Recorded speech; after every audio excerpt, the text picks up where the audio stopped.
Olá, estamos iniciando mais um programa Caminhando com Maria por uma Família Feliz, uma realização do Movimento Familiar Cristão de Maceió, na TV Maceió, canal 22 da NET, transmitido também na internet através do portal maceoagora.com.br. Este programa tem a produção do Movimento Familiar Cristão de Maceió e tem o desafio de levar aos telespectadores da TV Maceió assuntos direcionados à família, à evangelização e também na divulgação das ações do Movimento Familiar Cristão.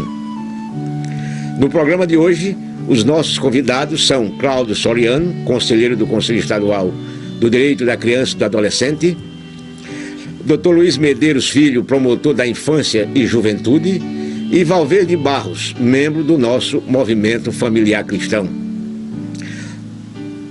No programa de hoje, o assunto será Direitos da Criança e do Adolescente. Para iniciar propriamente o programa de hoje, invoquemos o Espírito Santo.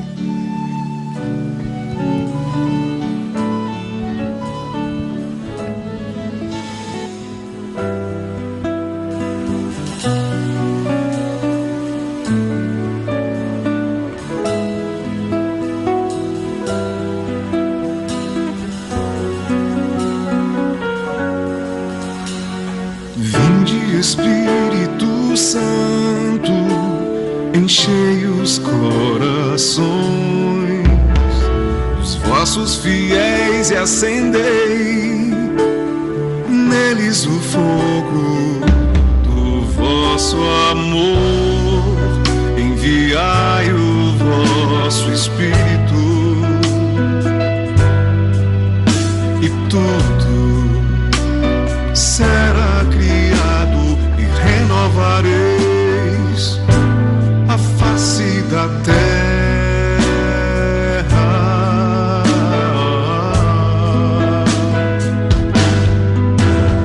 Oremos, ó Deus que instruístes os corações dos vossos fiéis com a luz do Espírito Santo. Fazei que apreciemos retamente todas as coisas segundo o mesmo Espírito e gozemos sempre da tua consolação por Cristo nosso Senhor, por Cristo Senhor nosso. Amém. Estaremos reunidos em nome do Pai, do Filho, do Espírito Santo. Amém.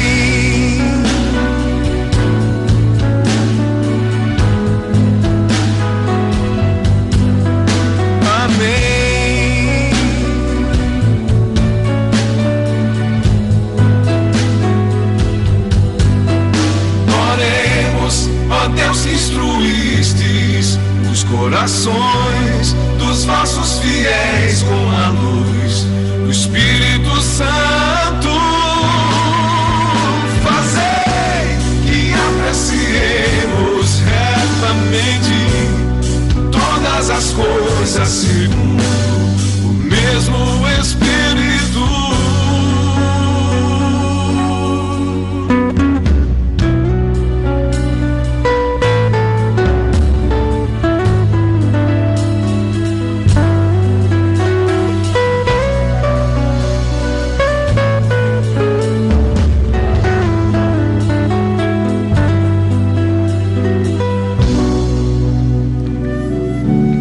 Cheios do Espírito Santo, Iniciamos o programa de hoje agradecendo a presença dos nossos convidados pela disponibilidade e a você, telespectador, pela audiência. Caríssimos, eu viajando de Belo Horizonte para Maceió, lá estive acompanhando o meu filho mais velho, Sandro, que foi submetido a um procedimento cirúrgico, e no avião, ao meu lado sentou-se um cidadão que trazia consigo o jornal Hoje em Dia.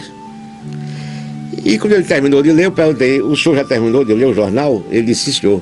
Pode me emprestar? Posso. E lendo o jornal, eu destaquei e trouxe uma parte do jornal: mortes precoces. O Brasil é o 6º país em mortes de jovens no mundo. Aqui eles são mortos pela polícia por balas perdidas, pela guerra entre traficantes e por acidentes de moto ou carro. O dado é do Unicef. Em números absolutos, o Brasil teve, em 2012, mais de 11 mil homicídios de pessoas entre 0 e 19 anos de idade, atrás apenas da Nigéria, que teve 13 mil. É um artigo assinado, intitulado Mortes Precoces, do nosso querido Frei Beto, que eu gosto muito do Frei Beto, porque ele é muito incisivo nas suas colocações. Mas o assunto de hoje, como já anunciado, traz pessoas do gabarito de Cláudio Soriano, de Luiz Medeiros e de Valverde Barros, nosso representante do Movimento Familiar Cristão. E nós vamos trabalhar nesse programa a Constituição. O artigo 227 da Constituição é claro: é dever da família, da sociedade e do Estado assegurar à criança, ao adolescente e ao jovem, com absoluta prioridade, o direito à vida, à saúde, à alimentação, à educação, ao lazer, à profissionalização, à cultura, à dignidade, ao respeito, à liberdade e à convivência familiar e comunitária, além de colocá-los a salvo de toda forma de negligência, discriminação, exploração, violência, crueldade e opressão. É o texto da Constituição Federal.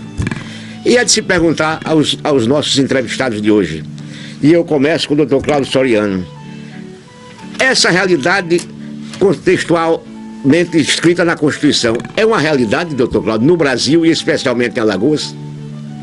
Infelizmente, as leis nós temos bastante, né? Nós temos o próprio artigo 207 da Constituição, que baseado nele também nós temos o Estatuto da Criança e do Adolescente, que deixa também claro no seu artigo 4º e vários outros artigos, mas também com referência ao 7º, que coloca claramente que não basta somente a criança nascer, mas também ela ter capacidade de se desenvolver em situação de harmonia. E é importante frisar de que a própria Constituição fala, e o Estatuto da Criança também, de que a prioridade é uma prioridade absoluta para a criança e o adolescente. Infelizmente, hoje, as crianças e adolescentes são vistos como adultos em miniaturas. Quer dizer, são colocados, né, não na sua condição de um ser que está em desenvolvimento, mas sim como que se já tivesse consciência de muitos dos seus atos. Precisamos compreender que, segundo a faixa etária, existem várias situações de riscos. E, principalmente, é importante saber que, acima de 1 ano de idade, a maior causa de morte são as chamadas causas externas, que se relacionam aos acidentes e violência. Uma preocupação muito grande nossa é porque, infelizmente, nós não temos ainda uma cultura de prevenção. A falta dessa cultura de prevenção coloca claramente as crianças e adolescentes em situação de risco, porque, não sendo vistas como sujeito de direitos, acabam sendo negligenciados. A questão dos acidentes é muito séria. 90% dos acidentes poderiam ser evitados se nós tivéssemos a supervisão de um adulto. Quer dizer, a questão da prevenção, a questão da atenção, e entra basicamente na questão da negligência, que é um fator importante, né, de uma agressão a essa criança. O Disque 100 deixou muito claro: desde 2003 são mais de 3 milhões de telefonemas que geraram inúmeras denúncias formais ao Conselho Tutelar e aos órgãos, né, do Sistema de Garantia de Direitos, inclusive um deles o Ministério Público, Mas a nossa grande preocupação é que a questão da violência contra a criança acontece principalmente dentro de casa. Então, deixa a questão dos acidentes domésticos, mas temos também a questão da violência. E, infelizmente, é a família que agride mais frequentemente essa criança. As agressões físicas estão relacionadas principalmente à questão da mãe, né, que quase metade dos lares são chefiados apenas por mulheres. Então, do ponto de vista quantitativo, nós temos, infelizmente, a mãe que agride bastante essa criança. Mas, da agressão do aspecto sexual, nós temos o pai, o padrasto, nós temos o tio, o irmão mais velho, o avô. São situações de violência cotidiana que essas crianças sofrem. E o pior de tudo é que essa violência começa na infância e ela se perpetua na família, no adulto, na agressão física, na agressão psicológica, chegando ao idoso, principalmente no componente da agressão psicológica. E mais de 60% dos casos, essa agressão acontece dentro da família, em todas as faixas etárias. Então, se pensarmos a família, pensarmos desde cedo o cuidado com a criança. Hoje, basicamente, um pai que não leva seu filho para visitar o avô está ensinando a ele que quando ele for avô também, ele não quer ser visitado. E também, Cláudio, há um outro aspecto aí também muito importante. Se essa criança é criada com essa violência, ela será no amanhã também uma pessoa violenta. Não resta dúvida, né? Claro. Infelizmente, hoje nós já sabemos, temos dados de pesquisas mostrando isso daí, que 50%, mais de 50% dos adultos que hoje agridem as suas crianças foram agredidos, né, sofreram violência brutal enquanto crianças e adolescentes. Então é importante a gente ficar atento a isso, né? Muitos pais ainda têm a visão dos filhos como sendo propriedade sua. E o conceito de família é um conceito muito maior. Precisamos compreender que a comunidade também, conforme o artigo 88 da Constituição, deixa também claro essa questão de que é compromisso da família, da sociedade, ou que seja, da comunidade e dos governos, em qualquer esfera, municipal, estadual e federal. Infelizmente, nós não temos tantas políticas de Estado que deveriam superar a questão. Nós vamos chegar já nesse aspecto de políticas públicas. Eu gostaria agora de focar um dado interessante. Como magistrado, eu tive a oportunidade de trabalhar com o Código de Menores. E o Código de Menores, a criança e o adolescente não existiu como criança e adolescente, era o menor. O menor era tido como uma coisa. E quando veio o artigo 227 com a Constituição de 88, deu margem à criação do nosso Estatuto da Criança e Adolescente, que eu tive a satisfação de inaugurá-lo quando cheguei na comarca de Arapiraca, em 95. E naquele momento houve a nível nacional uma briga muito grande dos menoristas e aqueles que defendiam o Estatuto. E eu pergunto, a Constituição e o Estatuto da Criança e Adolescente chegaram no momento exato para dar à família, à sociedade e ao Estado o dever de considerar criança e adolescente como seres, pessoas de direitos. Eu pergunto, doutor Luiz Medeiros, houve uma evolução realmente só na lei? Na prática nada? Como é que ficou? Veja bem, na verdade o Estatuto da Criança e Adolescente é uma lei aprimorada, né? Até uma certa parte do Estatuto da Criança e do Adolescente ele foi copiada com uma lei moderna de outros países da Europa, alguma parte dos Estados Unidos. Na verdade, a lei é muito interessante, muito fundamental para a criança e adolescente. No entanto, como já foi dito pelo Dr. Cláudio Soriano, a questão das políticas públicas, que ainda já vai ser abrangida ainda pelo Dr. James, é que falta muito para essa criança e adolescente ter os seus direitos realmente garantidos. E o próprio Estatuto é claro quando diz que o direito da criança e do adolescente são prioridades absolutas. Então, são coisas que já estão passando de muito tempo. Haja vista que o Estatuto é de 1990, de junho de 1990, já está completando 24 anos de idade o Estatuto, e ainda a gente ainda discute nos encontros e palestras e seminários sobre a questão das políticas públicas que o governo, em todos os âmbitos das esferas de poder, de estadual, municipal e federal, relutam em dar prioridade a essa questão da criança e do adolescente. Mas entendemos que alguma coisa evoluiu, doutor James, do Código de Menores para cá. A gente, hoje em dia, a gente já tem mais uma guarida, ou seja, mais uma atenção maior com a criança e adolescente. Lógico que ainda falta muito, mas a gente hoje, diferentemente daquela época, eu acho que evoluiu muito, mas precisamos avançar mais, porque são muitas questões para serem discutidas e protegidas para as crianças e adolescentes. Eu estava conversando, inclusive, com o Dr. Cláudio Soriano antes da entrevista, e ele me participava que, certa feita, tivemos no HGE um pleito encampado pelo Conselho Estadual do Direito da Criança e do Adolescente, o Ministério Público da área da Saúde, engajado também o Ministério Público da área da Infância e da Juventude, na instalação da ala da UTI para a criança no HGE.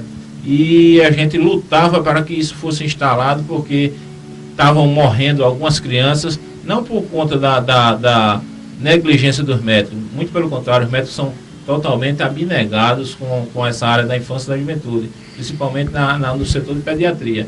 Mas não era questão dos médicos, era porque eles queriam atender e não tinha como.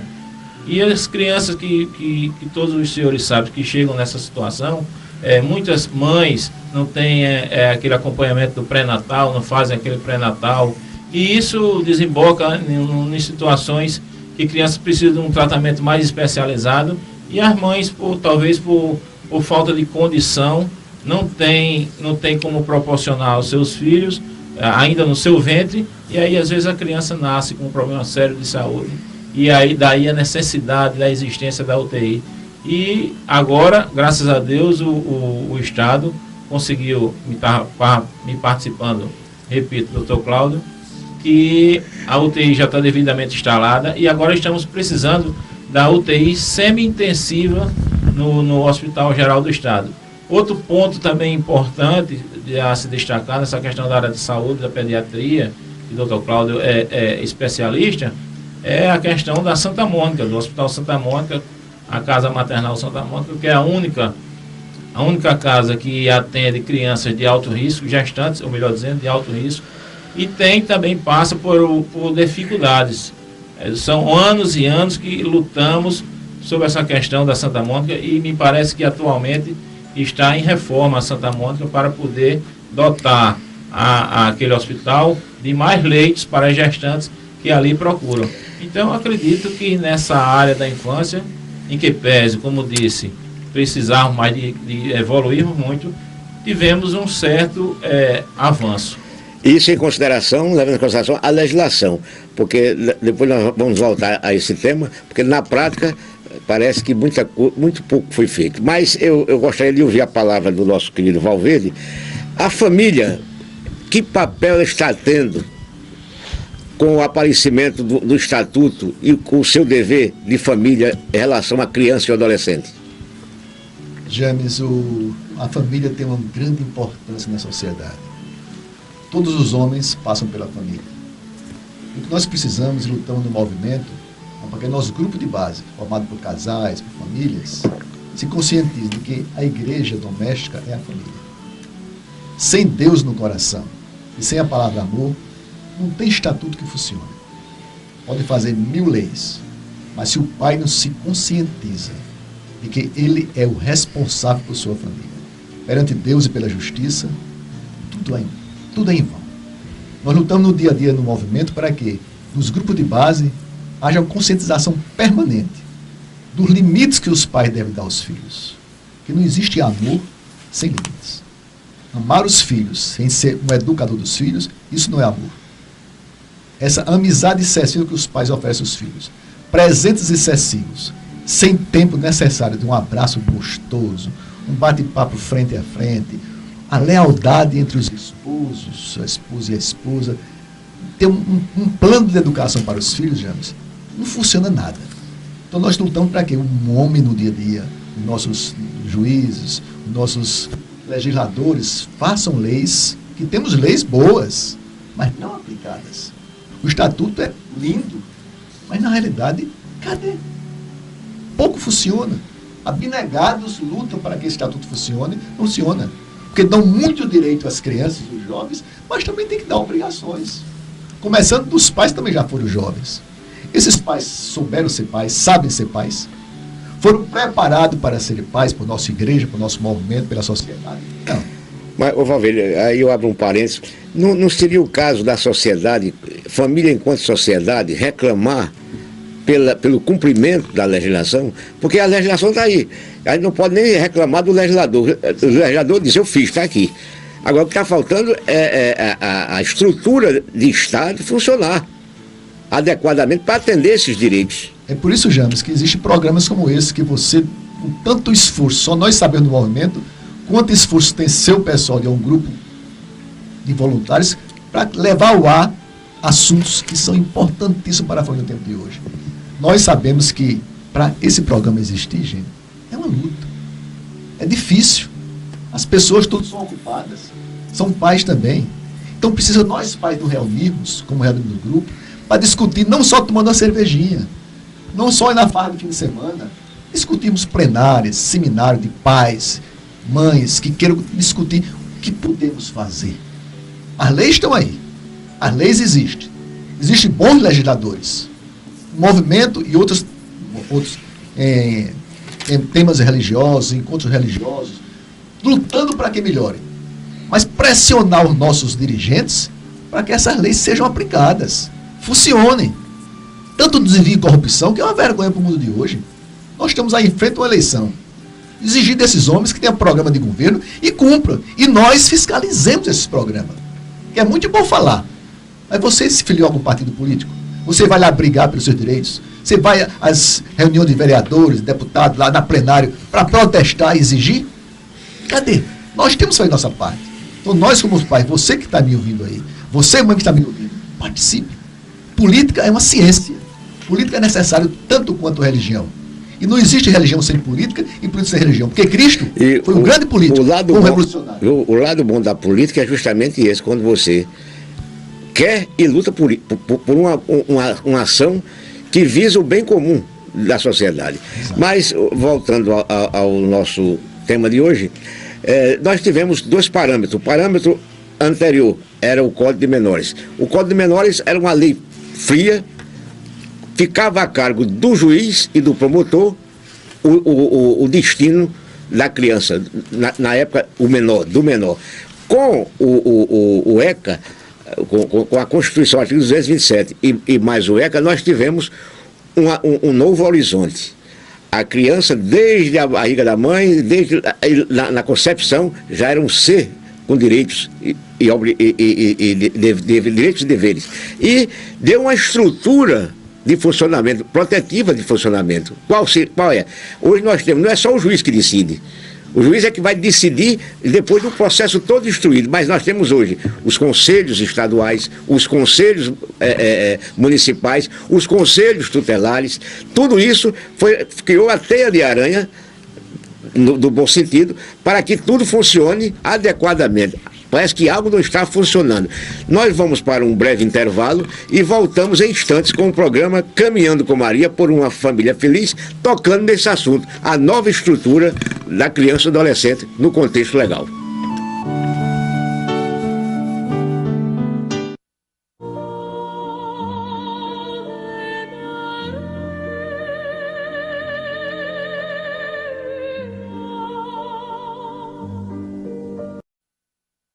A veterinária pensou Consulvet, consultas, vacinas, hemogramas automatizado, exames brucelose, tuberculose e anemia, infecciose equina, cirurgia. Tudo isso você pode encontrar aqui na sua clínica veterinária Consulvet. Endereço: Rua Teresa de Azevedo, número 1178, no bairro do Farol, Maceió, Alagoas. Telefone 3338-9616. Água Mineral Verdes Mares, mais uma empresa do grupo do empresário Rafael Tenório.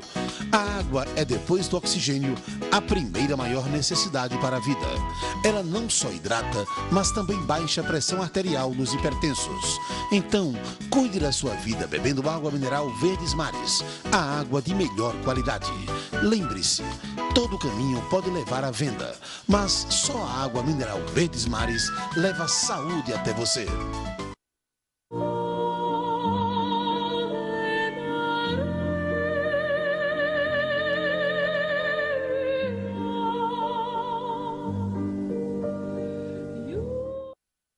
Estamos de volta com o programa Caminhando com Maria por uma Família Feliz. Uma iniciativa da TV Maceió, canal 22 da NET. Uma produção do Movimento Familiar Cristão de Maceió. Mas, como eu li no começo do programa, vou ler mais um trecho do Mortes Precoces do Frei Beto. Segundo o Unicef, a violência cresceu dramaticamente nas grandes cidades brasileiras nos últimos anos. Isso se deve à desigualdade social, ao acesso facilitado às armas de fogo, ao alto consumo de drogas e ao crescimento da população jovem. Vejam bem. Mas findamos o primeiro bloco falando e adentrando na estrutura criada pelo Estatuto da Criança e Adolescente, no sentido de viabilizar as políticas e também a fiscalização na aplicação dessas políticas. Eu me dirijo ao nosso querido Cláudio Soriano, ele que já foi presidente do Conselho Estadual da Criança e do Adolescente. Como se encontra o Conselho e a situação fática em nosso Estado? O Conselho Estadual de Direitos da Criança é um órgão paritário, ele é composto por organismos, né, não governamentais e governamentais. O Conselho Estadual ele tem reuniões mensais e tem uns grande compromisso junto com o Conselho Estadual, junto com os Conselhos Municipais e o Conselho Nacional, que é o CONANDA, no sentido de definir as políticas públicas e, ao mesmo tempo, monitorar, né, legislar e defender as causas da criança e do adolescente. O Conselho Tutelar ele tem uma função muito mais de guardião, né, de realmente de tutela a essas crianças e adolescentes em situação de risco.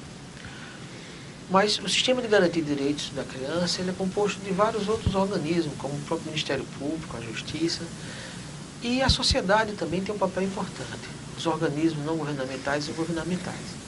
Na verdade, o grande avanço na atenção à criança e ao adolescente, a partir do Estatuto da Criança e do Adolescente e do artigo 227 da Constituição Federal, é, vendo a criança como sujeito de direito, fazer com que todos tenham compromisso para com a criança. Infelizmente, o que nós vemos é, por um lado, o grande avanço na redução da mortalidade infantil, com a melhor estruturação da saúde, mas sabendo que nós, em especial no nosso estado, temos ainda muito que avançar, mas em todo o Brasil, e em especial aqui no nosso estado, nós vemos uma outra face dessa tragédia. Se por um lado nós conseguimos reduzir, e nos últimos 22 anos avançamos bastante na redução da mortalidade infantil, mais de 80% na redução desta mortalidade infantil, nos últimos 10 anos aproximadamente 50%, mas o mesmo montante que nós economizamos dessas mortes de criança abaixo de 1 ano, nós estamos perdendo para as chamadas causas externas, que são a morte por acidentes e violência. Em especial a morte por acidentes, uma preponderância muito maior até os 14, 15 anos, e acima dessa faixa etária nós temos o componente da violência, do homicídio, sendo uma verdadeira catástrofe e um problema sério de saúde pública inclusive. A nossa grande preocupação é que hoje nós convivemos os velhos problemas com os novos problemas. E, infelizmente, há uma falência da estrutura do Estado, em especial do Estado de Alagoas, no combate à questão da violência e, em especial, a atenção aos nossos adolescentes. Claro que precisamos compreender também que a própria sociedade não tem feito muito seu papel de cobrança dos governos para que se dê uma atenção maior à criança. Infelizmente, muitos desses adolescentes são vistos mais frequentemente como bandidos e a estatística deixa muito claro que esses adolescentes, em sua grande maioria, o que a gente observa é que eles são vítimas em 40% dos casos, né, dessas mortes que acontecem, e eles são algozes, né, eles são os vitimizadores em torno de 1%. Então, veja, os números falam por si. Mas a sociedade ela é muito mais complacente com os crimes do adulto do que com os crimes dos adolescentes. E esquecemos que todo esse contexto da atenção, e a neurociência tem deixado também essas questões nas suas pesquisas, isso em nível internacional que nós vemos, tanto como também pesquisas nacionais, a neurociência tem colocado também essas questões de que a criança e o adolescente, em especial até os 30 anos, tem uma capacidade muito maior de modificar e de crescer e se desenvolver. Quanto mais jovem, quanto mais nova essa criança, melhor a sua capacidade de remodelamento cerebral, em especial dela aprender com os próprios erros e aprender com a orientação dos adultos. Especialmente a chamada primeira infância. Né? Para vocês terem uma ideia, são nos primeiros 3 anos, principalmente, que acontece a grande habilidade dessa criança de se desenvolver do ponto de vista tanto da linguagem, como também das relações, né? Do desenvolvimento cognitivo, desenvolvimento cerebral, das habilidades também das relações humanas. Quer dizer, criança gosta de gente e precisa de gente. O que acontece hoje, infelizmente, é a chamada terceirização da criança. Muitos pais colocam para babás, para outras pessoas, mesmo as populações menos favorecidas, porque precisam trabalhar e não têm uma estrutura de creche, muitas vezes entrega a sua criança a creches improvisadas, a outros adultos que mal têm tempo e atenção para cuidar, e o que a gente vê é essa população de crianças sendo mal cuidada. Ela sendo mal cuidada, ela se desenvolve mal. E o que a gente vê cada vez mais é essa situação muito clara, de que nós não estamos cuidando das nossas crianças como nós deveríamos. Talvez seja um momento de reflexão de cada um aqui que está nos assistindo, refletir o que é que eu tenho feito pelos meus filhos. Eu tenho talvez colocado eles mais para ver televisão, para jogos eletrônicos. Quer dizer, a criança hoje tem convivido mais no mundo virtual do que no mundo real. Isso também para populações em várias Cláudio, nesse particular aí, dessa idade e da família, aí o Valverde podia dar até uma opinião. Por que a família está esquecendo da sua criança? Da sua criança recém-nascida, praticamente, de 0 a 3 anos, o que é que está faltando, Valverde, nas famílias nossas do mundo atual? Como membro do movimento e como pai, James, a gente vê o seguinte: a parte mais importante que um pai pode dar ao seu filho, uma mãe pode dar ao seu filho, é a presença, né? A emancipação da mulher que saiu para o mundo lutar pelo dia a dia, para socialmente se também ter sua formatura, seu trabalho, se deixar na sociedade, a mulher esqueceu que ela, além de ser mulher, além de ser profissional, ela é primeiramente ser mãe. O pai também, pelo dinheiro e pelo poder, esquece completamente a família. E principalmente que Deus deu a ele aquele presente, que a criança é um presente. Não há um único limite no ter, né? É sempre ter. Nesse querer. Nesse presente que Deus deu a ele. Quem prejudica é a criança. Exato. Ele só quer possuir, dar o que tem de poder, passar para os filhos. Quer uma moto bonita, quer um carro bonito, quer presente mais presente. E cadê aquele aconchego, aquele carinho, aquele abraço gostoso que dá no filho, brincar com ele, rolar no chão, na primeira infância, como isso diz, nos 3 primeiros anos, é importantíssimo. E poucos os pais têm já, no tempo de hoje, a gente vê pelo movimento do dia nas comunidades, poucos convivem com os filhos. Quando não chegam em casa embriagados, ou cheios de problemas, brigando com a mulher, brigando com os filhos, se enturrando no seu jornal ou no seu computador. Então o que nós precisamos como pais é dar um bom exemplo. Bem, Deus me deu um presente, um ser único na sociedade. O meu filho é único, gente. O seu filho está me ouvindo, é único, a sua filha. Isso significa dizer que a família precisa acordar para o momento que está vivendo. Hoje. Sob pena de ter um mundo totalmente diferenciado no futuro. Me lembro quando eu trabalhava com o Padre Pio na minha infância, nós chamávamos 150 crianças. Não tínhamos professores, não tínhamos psicólogos. Você agora falou de um sacerdote que eu não esqueço, Padre Pinho. Padre Pinho, para mim, foi a minha referência como cristão. Lá no Bebedouro, chão de Bebedouro. Tinha tanto carinho pelas crianças, os mais velhos tomavam conta dos mais novos. Era uma escola em tempo integral, já. Lindo, convivi com eles. E na própria época, a própria igreja não apoiou. Exato. Ele foi injustiçado.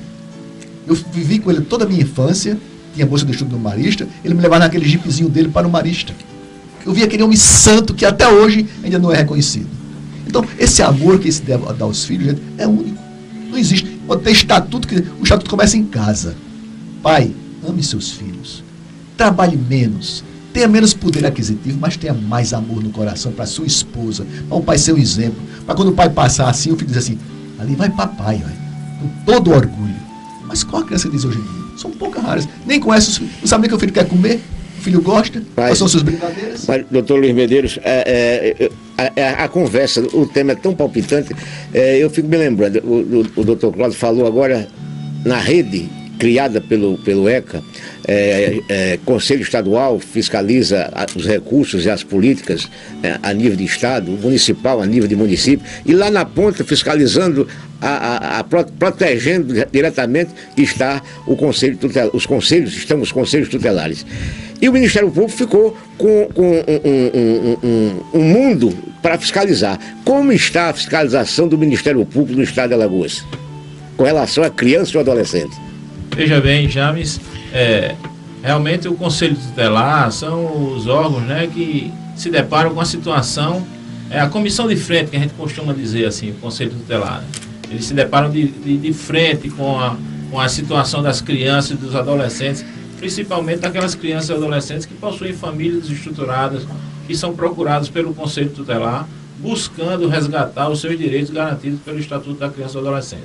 Nos temos nos deparado quase que constantemente com situações, recebemos comunicados dos conselhos tutelares e buscamos, na medida do possível, na área da infância e da juventude, na área de proteção, que é a nossa área onde desempenhamos nossa função, de buscar saber qual o problema que tem gerado esses encaminhamentos para o Ministério Público da Infância e da Juventude. Temos quase que sempre, quase que diariamente, como disse, recebido situações das mais preocupantes. E buscamos, convocando os pais, convocando as mães, até a certo ponto de chegar à destituição do poder familiar, quando é aquela situação que o filho está sendo negligenciado, está sendo maltratado, ou coisa semelhante. Então o Ministério Público tem, na medida do possível, fiscalizado, acompanhado de perto dos conselhos tutelares. Sabemos também que os conselheiros tutelares passam por situações também complicadas.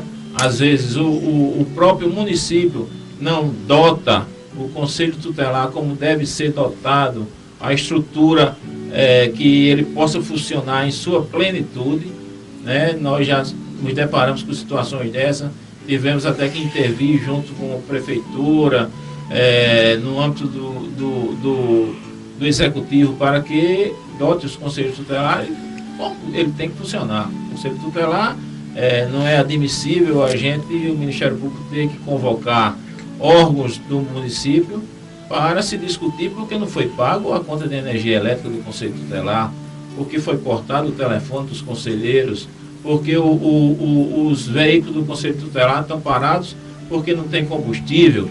E aí, isso quem sofre quem é? As próprias crianças que precisam dos conselheiros tutelares para resgatar os seus direitos que horas estão sendo violados. Então o Ministério Público faz essa ponte. Lógico que a grande parte das ações o Conselho Tutelar resolve. Quando eles não conseguem resolver no âmbito deles, eles buscam o Ministério Público. E o Ministério Público sempre dá o apoio a eles, porque eles precisam, são as pessoas que se deparam inicialmente com todos os problemas, e a gente precisa, na verdade, de reciclar esses conselhos tutelares, ou melhor dizendo, os conselheiros. O município proporcionar cursos, seminários de aprimoramento de como o conselheiro tutelar deve trabalhar. E não, a gente ouve essas histórias, eu não sei se realmente são verdades, mas a gente ouve a história de que conselheiro tutelar só assume o conselho tutelar porque tem um cabo eleitoral ligado a um vereador. Você tocou num tema que eu ia puxar agora com você para ouvir a opinião dos outros. Eu me recordo que quando na aplicação do ECA houve muita resistência, doutor Cláudio, no sentido das prefeituras, dos gestores municipais aceitarem aquelas pessoas e formarem esses conselhos. A minha primeira experiência, como eu disse, foi em Arapiraca, até houve engano, foi em 1990, eu saía de Santana do Ipanema e assumia a primeira vara da comarca de Arapiraca. E várias reuniões foram realizadas para conscientizar o gestor, que na época, se não me engano, era Severino Leão, que era o prefeito da época, no sentido de formar o conselho paritário para que ele funcionasse, porque havia um controle federal sobre isso. E depois veio a tal da eleição dos conselheiros tutelares.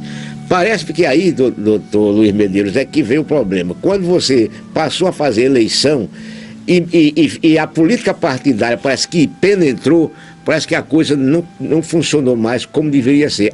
Com raríssimas exceções. Eu tenho visto através da imprensa local a interferência de conselheiros tutelares, até bem formados, até me surpreende. Porque são pessoas da periferia, mas que vivem o problema daquela periferia, daquele bairro, daquela localidade, e que tem mais habilidade na solução daquele problema. Eu pergunto, essa influência da política partidária atrapalhou ou melhorou a atuação dos conselhos tutelares? Começa com o senhor, doutor Luiz Medeiros. Veja bem. Já que está dentro do assunto. Veja bem, James. Lamentavelmente a gente já se deparou com essa situação, né? Eu não sei nem lhe dizer, na verdade, se melhorou ou se piorou. A gente sabe que a estrutura do Conselho Tutelar é que não andam bem. Como eu disse, né? Falta de combustível, falta de crédito nos celulares e falta de energia elétrica. Às vezes no Conselho Tutelar tem fechado, inclusive, as portas dos conselheiros tutelares. E essa interferência de política partidária para com os conselheiros tutelares é que não podemos admitir, não podemos permitir. Na verdade, quando se baixa um edital para a eleição do conselheiro tutelar, ou melhor dizendo, para a eleição da região de conselho tutelar, naquele próprio edital diz, um dos tópicos do edital, uma das condições para você ser conselheiro tutelar, é que você tenha tido uma experiência, no mínimo de 1 ano, na área da infância e da juventude. Isso é uma condição sine qua non para você poder participar do processo de escolha do Conselho Tutelar. Agora, denúncias chegam de interferência de vereador A, vereador B, deputado A, deputado B, e isso é que a gente não pode permitir. O povo que está nos assistindo, quando tiver uma situação que tiver que levar seu filho para o Conselho Tutelar, ou que o seu filho esteja sofrendo violação dos direitos garantidos no Estatuto da Criança e do Adolescente, não permitam que esse encaminhamento do seu filho seja viabilizado mediante um político A, B ou C. Porque, na verdade, esse político mais na frente vai querer tirar proveito dessa situação, buscar o seu voto.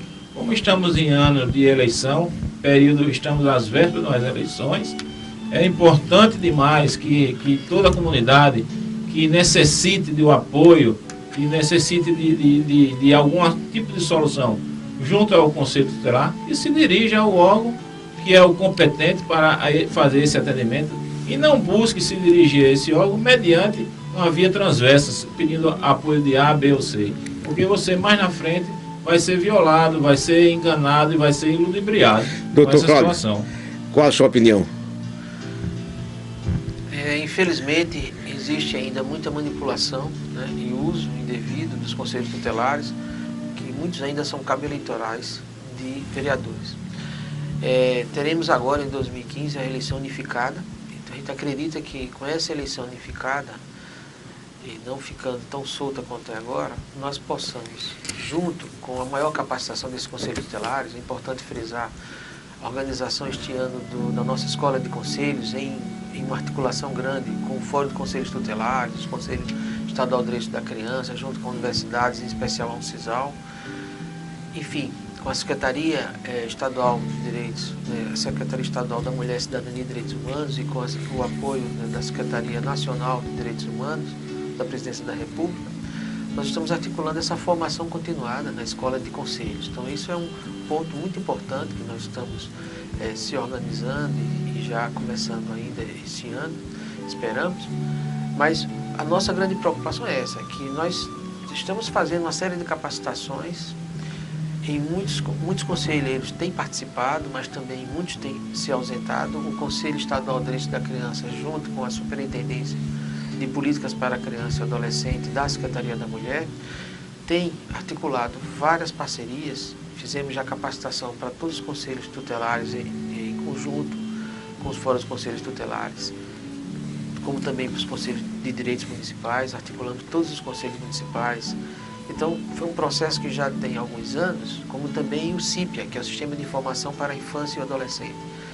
Mas temos muito o que avançar, em especial agora nesse processo de eleição unificada, nós com os novos conselheiros, nós precisaríamos articular cada vez mais e, acima de tudo, investir na formação desses conselheiros tutelares, como também dos conselhos de direitos.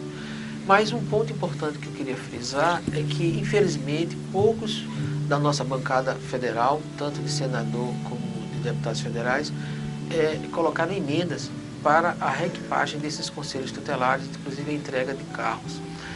Precisamos frisar, infelizmente, a participação de muito poucos. Mas esses poucos foram importantes porque, pelo menos, já tivemos alguns municípios recebendo. Esperamos que nos próximos 2 anos a gente possa, em parceria com a Secretaria Nacional de Direitos Humanos, da Presidência da República, a gente poder equipar todos os nossos conselhos tutelares.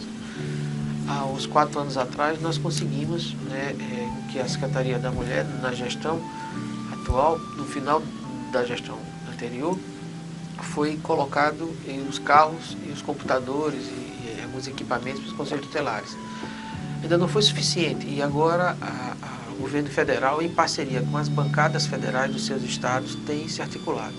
Tivemos notícias de vários estados que conseguiram uma maior adesão da bancada federal. Então nós precisamos cobrar desses nossos candidatos, tanto ao governo, como ao Senado, como à Câmara de Deputados, como também à nossa Câmara Estadual, para que esses políticos eles tenham também, dentro das suas prioridades, a atenção da criança e adolescente, e não apenas em campanha eleitoral coloque as crianças nos braços, mas que, acima de tudo, coloque as crianças no coração e na mente, para que possamos realmente ter políticos para que defendam a causa da criança e adolescente, em especial a primeira infância, que são os primeiros 6 anos, e a primeiríssima infância, que é os primeiros 3 anos. Quer dizer, um momento importante do desenvolvimento infantil e que com certeza vai construir um novo cidadão. É esse compromisso que nós esperamos da nossa bancada. Gente, nós estamos nos aproximando do final e eu gostaria, porque o assunto é muito extenso, é muita coisa para explorar, mas tenho certeza que o nosso telespectador gostou e vai querer repetir, ouvir esse programa e nós vamos aqui tentar fazer um novo programa sobre esse mesmo tema com áreas especificadas. Mas eu gostaria de colher as impressões finais e começaria com Valverde.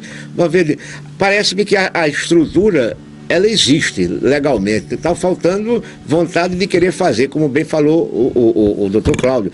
Os nossos políticos só pensam em construir pontes e estradas, e Petrobras, esse negócio todo. Mas o importante, que é a criança e o adolescente, e a sociedade vive flagelada. O que é que você acha, Valverde, como cristão, integrante do movimento familiar cristão? Você falou bem, James, como cristão e membro do movimento. Nós ficamos muitas vezes decepcionados, quase geralmente, poucas exceções, com nossas autoridades constituídas, que nós elegemos. Porque eles estão lá, prometem, fazem planos. Eu nunca vi cumprir uma promessa, raríssimas vezes. Então nós temos como membro cristão do movimento, atuar junto a esses conselhos também, participar, até procurar fazer parte deles também, para tentar conscientizar, exigir das autoridades que tenham um plano de governo e acompanhar depois das eleições. Temos como cidadãos, como cristão, acompanhá-los, cobrá-los, exigi-los, denunciá-los, porque senão vai continuar tudo da mesma coisa. Doutor Luiz Medeiros, suas impressões finais sobre o tema. Eu achei muito importante, né, esse tema, né, principalmente vindo de quem, né? Dr. James, que já foi juiz da infância e da juventude, na época juiz de menores, né? E é muito importante porque essa área da infância e da juventude, os temas são muito extensos, né? Muito diversificados, né? E é muito importante a gente discutir políticas públicas de criança e adolescente para a gente evitar que ainda hoje a gente se depare com situações que temos que ingressar judicialmente com determinadas ações para poder valer os direitos garantidos e consagrados tanto na Constituição Federal como no Estatuto da Criança e do Adolescente.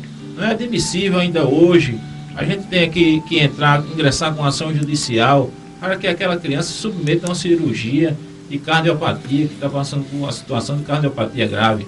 É inadmissível ter que o Ministério Público entrar com ação judicial para que aquela criança tenha garantido o tratamento porque é soro positivo.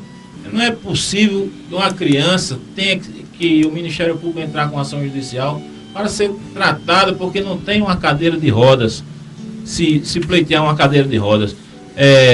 Uma série de ações judiciais que inclusive o órgão estatal, que é a Procuradoria-Geral do Estado, ainda, pasmem, recorrem dessas ações quando o Ministério Público entra. E essas ações têm que, por razão da matéria, subir para a segunda instância, para o Tribunal de Justiça. E uma coisa que poderia ser evitada, porque não está garantido na Constituição o direito à vida e à saúde, não está garantido no Estatuto da Criança o direito à vida e à saúde, porque ainda tem pessoas, procuradores de Estado, que recorrem das decisões. Então, por isso que a gente, quando começa a discutir sobre criança e adolescente, a gente se entusiasma, se empolga, porque a gente, na qualidade do Ministério Público, na qualidade do Dr. Cláudio, na qualidade do Valverde, pessoas que defendem, na qualidade do Dr. James, defendem ferrenhamente o direito da infância e da juventude, não jamais vamos permitir que esse direito seja violado. Por isso que o Ministério Público tem feito a sua parte, o Judiciário tem feito a sua parte, Dr. Cláudio, na qualidade de membro do Conselho Estadual da Criança e do Adolescente, tem feito sua parte, e o Valverde, representando o Movimento Familiar Cristão, meu amigo de longas datas, tem feito e muito a sua parte. Então, esse tema é muito importante. Eu gostaria de parabenizar a iniciativa e colocar o Ministério Público à disposição. E quantas vezes necessitado o Ministério Público, estaremos à disposição. Vai ser uma honra participar desse proveitoso programa. Muito obrigado, doutor Luiz. Doutor Cláudio, encerrando. E nós agradecemos essa oportunidade, eu aqui, enquanto representante da Sociedade Lagoana de Pediatria, como também membro do Conselho Estadual de Direitos da Criança, vejo esse momento importante. Fazemos até algumas sugestões, né? Trazermos aqui os conselhos tutelares, em especial temos fórum dos conselhos tutelares, o professor Edmilson. Temos também aqui, infelizmente, não podemos contar ainda nessa presença com representantes da nossa presidente e vice-presidente do Conselho Estadual, mas poderíamos voltar a discutir esse tema e chamar a atenção de que, mais do que nunca, a criança precisa ser cuidada. E é um compromisso da família, é um compromisso de toda a sociedade e de todos os governos. Então, relembrar o artigo 207 da Constituição e relembrar o Estatuto da Criança e Adolescente é um dever de cada um e uma responsabilidade de todos. Diante desse compromisso, principalmente, acreditamos que criança precisa ser vista como Jesus viu as crianças, né? E chamou as crianças para si. E falou claramente, né, de que nós não poderíamos deixar essa criança abandonada. Então, é um compromisso de cada cristão, é um compromisso de cada cidadão. Muito bem. O Frei Beto encerra aqui com a seguinte frase. Frases pequenas. Quem bate não ama. Quem abusa é tarado. Quem mata merece cadeia. Chegamos ao final do programa de hoje, agradecendo a presença dos nossos convidados que enriqueceram este programa. E a você, telespectador e telespectadora da TV Maceió, pela audiência. Esperamos contar sempre com a sua audiência. Até o próximo programa, com as bênçãos do Pai, do Filho e do Espírito Santo. Amém.